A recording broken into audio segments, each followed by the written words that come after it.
Et avec le Feng Shui, j'ai pris beaucoup de hauteur dans le sens où une espèce de sérénité, un calme, un enthousiasme que j'ai toujours eu, mais qui est beaucoup plus posé et franc.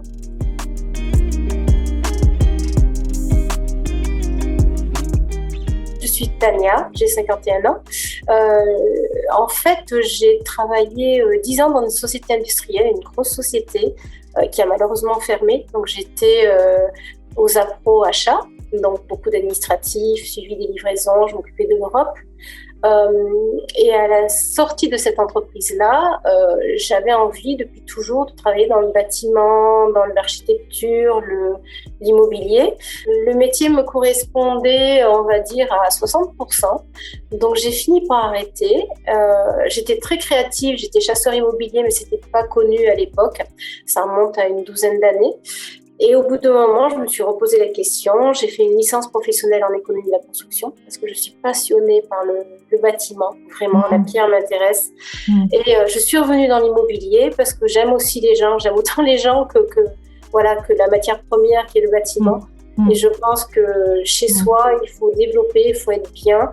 Et je présentais toujours les maisons en exploitant les souhaits qu'on m'avait présentés. Mais effectivement, je n'étais pas assez intime avec mes clients pour vraiment leur amener le bien qui leur correspondait parce qu'on me donnait ce qu'on voulait évidemment bien me donner en tant qu'agent immobilier. J'ai arrêté l'immobilier pour une deuxième fois et j'ai eu le plaisir de rencontrer Françoise sur Internet. J'ai vu passer une formation. J'ai dit tiens, ça faisait à peu près une dizaine d'années aussi que j'y pensais, mais j'avais mis un petit peu une pierre dessus, on va dire. Je continue à travailler dans l'immobilier ou proche. Et puis là, j'ai dit, bon, c'est le moment. Tu viens d'arrêter l'immobilier, mais tu ne peux pas t'éloigner de ce domaine-là. Essaye. Et j'ai essayé une petite formation avec toi. Et le contact, le contenu de la formation, tout ça, m'ont vraiment enthousiasmée et ont vraiment répondu à une attente, à une recherche que j'avais profondément, intimement. Donc, je fonçais, quitte à me faire des bosses et des bosses. Et je ne me posais pas la question si c'était un mur, peut-être une marche un peu haute pour me permettre d'arriver à un niveau plus haut, d'apprendre quelque chose, ou bien si c'était un mur, je pouvais contourner. Je rentrais dedans, voilà. Et j'étais toujours à fond à essayer d'enfoncer des portes sans vraiment analyser les choses et émotionnellement submergée par tout ça, par tout ce qui me passait par la tête, toutes mes idées, ma créativité, voilà. Et tout ça, ça débordait, ça en devenait étouffant.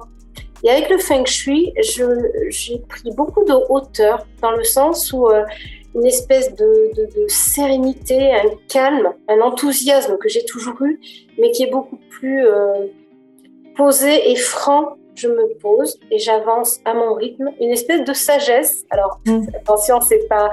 Mais c'est quelque chose vraiment qui s'est posé en moi et je m'écoute beaucoup plus. C'est-à-dire qu'avant, je ne m'entendais même pas.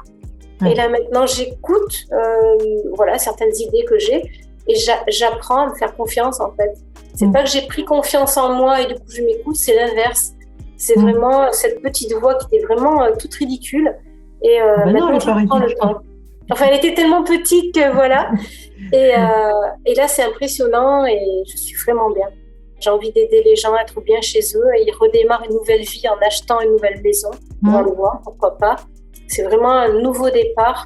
Et si je peux leur amener les meilleurs conseils, la meilleure énergie, mais avec grand plaisir. Voilà, c'est vraiment là où je vais me retrouver en partageant avec ces personnes-là et leur amener ce dont ils ont besoin pour passer une nouvelle étape heureuse.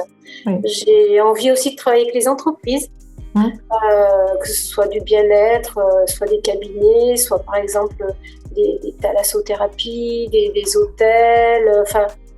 Je souhaite aussi travailler avec pourquoi pas les agents immobiliers, quand il y a des maisons qui ont du mal à se vendre. Donc les agents immobiliers, les promoteurs, parce qu'il y a beaucoup de choses à faire en termes de géobiologie aussi. Et la dernière chose aussi, c'est que je me rends compte que mon expérience qui semblait un peu chaotique, j'ai un CV qui tient difficilement dans 2 pages, finalement j'avais un fil conducteur. Et ce fil conducteur, j'ai l'impression que là, j'ai tiré le fil et ça m'a ouvert les portes du Feng Shui. C'était vraiment, tout me semblait un petit peu K1, pourquoi je fais ci, je fais ça. Et le dénominateur commun, c'était le bâtiment, la maison et la bienveillance envers les personnes. Et tout ça, ça se retrouve dans le Feng Shui. Je voulais juste rajouter, Françoise, merci à toi, vraiment. Parce que ce qui m'a fait choisir aussi la formation, c'est toi. Avec ton contact, les mots que tu as employés, ta bienveillance, ta douceur. Je suis quelqu'un d'assez enthousiaste, voire trop parfois. Et tu as eu les mots et vraiment, ça m'a vraiment parlé. Et très sincèrement, je te remercie vraiment, vraiment, vraiment. Au revoir.